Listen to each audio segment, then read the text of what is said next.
Hey guys, welcome back to the channel, and what we are going to talk about today is the Yamaha YAS 209. Now this is a soundbar that I purchased in 2020, and when I purchased the soundbar my budget was about 30,000 rupees, and the only other soundbar that I was considering slightly above 30,000 rupees, almost close to 40,000 rupees, was the Sony G700. Now I did use both the soundbars for a considerable amount of time before I decided to go ahead and purchase one of them.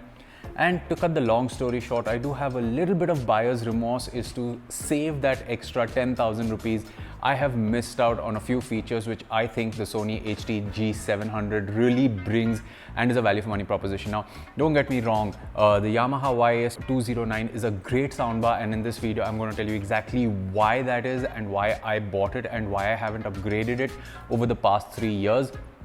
And even if I do plan to upgrade, I'm not going to do it so soon. Maybe I'll wait for some better options in this budget price segment before upgrading. But I have reviewed the Sony G700 a long time ago. I'm going to try to link that in the description below.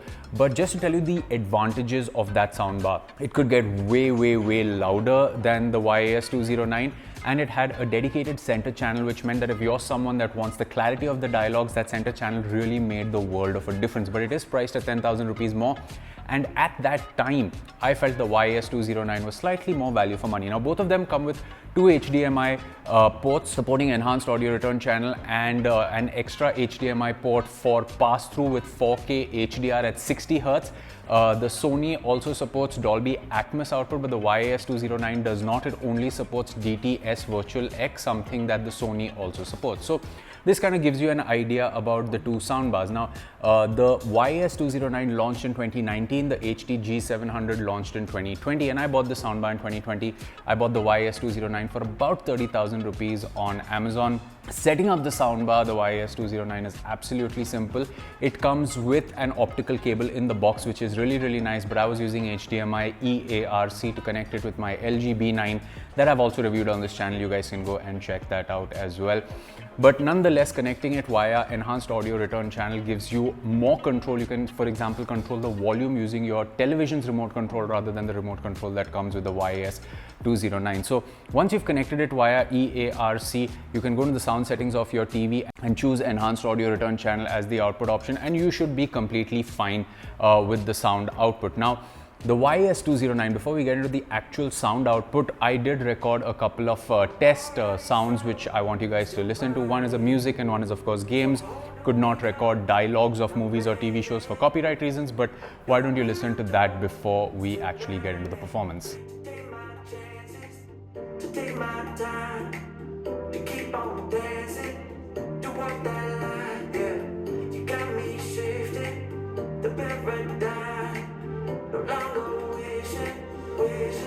You're my lucky strike. Love the way you ride.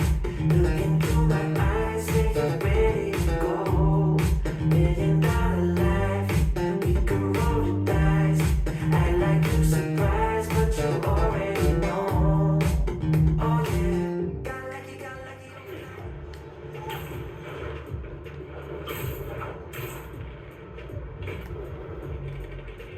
Every 13 seconds. Are you kidding me right now? Yeah, an Indian sport fighting Spider-Man. Probably someone during the holidays? Now, just get out.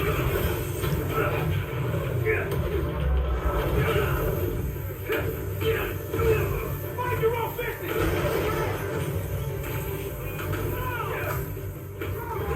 Now, kicking things off with the sound options, this is a dedicated 2.1 soundbar. So even though you have a 3D option to choose from, that kind of just expands how the sound is coming. And in my personal opinion, it doesn't really give you the channel shift that you are looking for. So for example, the soundbar comes with a movie, music, TV shows, game and sports preset, and I have tried each preset for each type of content that it's meant to be used with. it sounds good.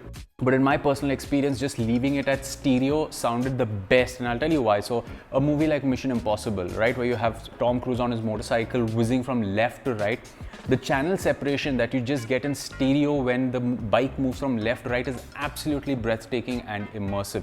The same is the case with games. I mean, you have characters that are jumping all around, and especially the new console supporting surround sound, they have very good channel separation, and just the 2-channel separation that you get from the Yamaha when you've kept it in stereo is absolutely brilliant. I mean, the game mode tries to enhance the bass a little bit, kind of changes the way the audio sounds, but honestly, for the majority of the time that I've used this soundbar, I've just left it on stereo and gone ahead. There is a 3D option as well that kind of makes the sound feel like it's a little wider than it actually is, but it sounds gimmicky. I mean, you aren't going to get the surround sound effects of bikes flying behind you or, you know, something coming absolutely immersively.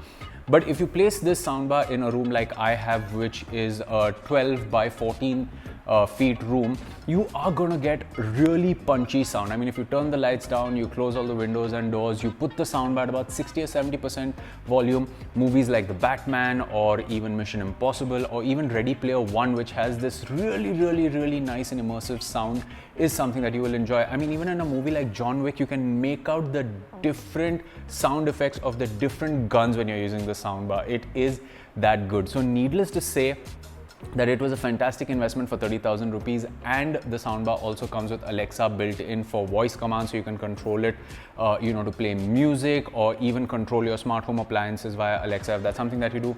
I thought Alexa would be a great investment for the speaker, but it really wasn't. So that's a feature I actually haven't used. I mean, when I want to play music, I just connect it with my phone via Bluetooth. Again, the app is right there. You can do whatever you want with the app, which is another reason why I went for the Yamaha over the Sony, is because the Sony did not have any form of app connectivity or updates. But the Yamaha soundbar over the past 3 years that I've owned it has got quite a few updates, and not only has the app been updated, but the soundbar has been updated with bug fixes and performance improvements. And while that's really difficult to denote, I do appreciate the fact that the soundbar has had a steady flow of updates as well. In fact, I got one just a couple of months ago.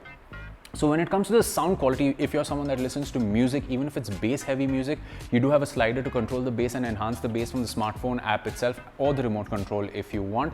But the flexibility that it gives you. Now, in India, a lot of people enjoy slightly bassier music and movies. I prefer my bass to be a lot more neutral, which means on a soundbar like the Sony HD G700, I would have pulled it down a little bit just to get slightly more natural bass effect. I know a lot of you that I've spoken to enjoy a slightly more pronounced bass when it comes to using a soundbar, especially when it comes to music, but I prefer more neutral bass. I mean, the thump needs to kick in when it's meant to, and that is where the Yamaha YAS 209 really excels, is with its performance of bass.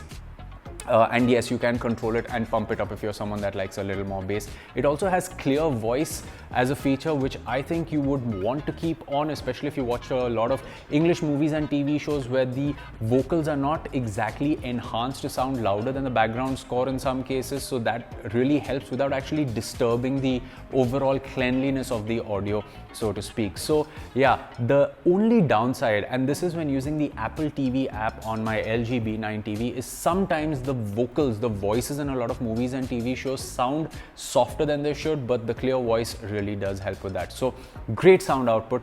But when it comes to the rest of the soundbar, I think things could have been a little better. So coming over to the build and design, now it does have this plastic finish on top, and all the buttons on top are touch controls, which means if you're watching TV and somebody comes and accidentally touches the top, they may just change the settings or the volume, which can get annoying. Also, there is no display up front, so when you increase or decrease the volume, you see this row of LEDs go up and down. And that is kind of a bummer, because you really have to get used to knowing what is at 50%, 60%, 70% volume, or you simply use the app. So the plastic finish on top, as you can see from some of the pictures I've clicked over the years, it does get a little scratched, but it does have this nice fabric covering it all around, which makes it feel as though there are more drivers than there should be, because the fabric goes completely around the speaker, making it look really premium. But if, like me, you have a pet, then your dog's hair is going to get caught in the fabric, and that's not going to be such a great experience. The subwoofer is wireless, so once you've paired it, you get the green light at the back to let you know that, you know, both are connected once they're switched on. I never really had to do much effort to pair it. I just plugged it into the wall and switched it on, and they paired almost immediately. So that was a great experience. And the connectivity options are at the back. They are slightly difficult to reach, but once you've set up your cable management, I really don't think you need to move the soundbar out a lot. It has optical and HDMI and Bluetooth, like I mentioned. So when you come to the rest of the design, it does have rubber feet all around to give it a firm grip. If you put it on a table, it also has a place where you can actually screw a couple of screws on the wall and wall mount the soundbar if you want. I have never wall mounted it. I've always kept it on a table, and I thought that gave me the best experience. So the build and design, yes, it is going to get a couple of scratches. The subwoofer has also gotten a couple of scratches over the years, but then again, I have shifted a couple of houses, so the soundbar has moved around with me, but it's not that difficult to keep clean with a simple wipe of the cloth. When it comes to the remote control, I really can't show it to you or tell you much, because that's the first thing that I lost was the remote control, and that is why I'm so glad that this comes with a companion app. So once you connect it to the Wi-Fi, you can connect it to the smartphone app. It's the Yamaha app on your phone. We're going to show you some visuals of the app right now, and the app lets you control about everything you can do. You can control the volume, you can switch it on and off, you can use the different presets, you can also update the soundbar using the app. It is a very comprehensive app, and just how functional it is just makes life really easy to use with the soundbar. So the app is actually a reason why you don't really need to look at using the remote control, which is why I don't even remember when I lost the remote control of the soundbar. But so overall, was the Yamaha YAS 209 a great investment when it comes to a soundbar? 30,000 rupees. Do I miss spending that 10,000 rupees to upgrade it to the Sony HD G700? In a word, yes, I do, because the G700 just brings a few more features. It does support Dolby Atmos, even though it's not going to give you the sound coming above you or behind you. It does give you quite a holistic experience. But the YAS 209 is an absolutely great soundbar when you put it in just stereo mode, because you can use it to play games. I've had an absolutely awesome time playing games on it. Like I said, even if you're playing a game like Spider-Man Miles Morales, where you have the zings and the buzzes of his various powers, or when he's swinging through the city, or even if you are playing a game like Dirt 5, where you need to hear the grunt of the cars and the subwoofer really kicks in, adding a more immersive experience when you are playing a lot of these games. Even a shooting game like Doom Eternal, with every bang of the gun, it just adds a lot more immersion. And lately I've been playing a lot of Resident Evil 4, and when I switch on and off the soundbar, it really makes a difference, especially because the PlayStation 5 uses the DualSense's speaker as well, along with the surround experience that you get. It is just a great soundbar to have. Does it have a few cons? Yes, like I said, the absence of the center channel does make the vocals slightly softer than I'd like, but as a package deal for the price, it is fantastic. So what are the other options in case you're someone looking for a soundbar? Well, for a 55-inch TV at about 30,000 rupees, the YAS 209 for 31,000 rupees today is still a good option if you want really good, clean sound, and especially if you like listening to music as well, because the music output of the soundbar is absolutely brilliant.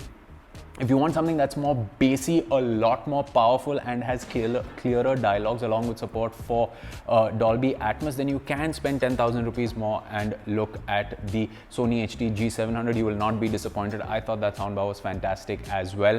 A soundbar that I heard very little, but I am still impressed with, but it wasn't really for me, was the Polk Audio Magnify Mini. The soundbar itself is really tiny, and it has drivers firing in different directions to give you a more immersive experience, but I really wanted a slightly bigger form factor in a soundbar to get better 2-channel separation at the very least. So there you have it, guys. That was my review of the Yamaha YAS 209 soundbar. You can always let me know what you thought of this video in the comment section below. And for more from the world of technology, you can subscribe to this channel. We will catch you in another video. It's goodbye for now, but you can always let me know if there's anything specific you want me to cover, and I'll do my best to get you that content.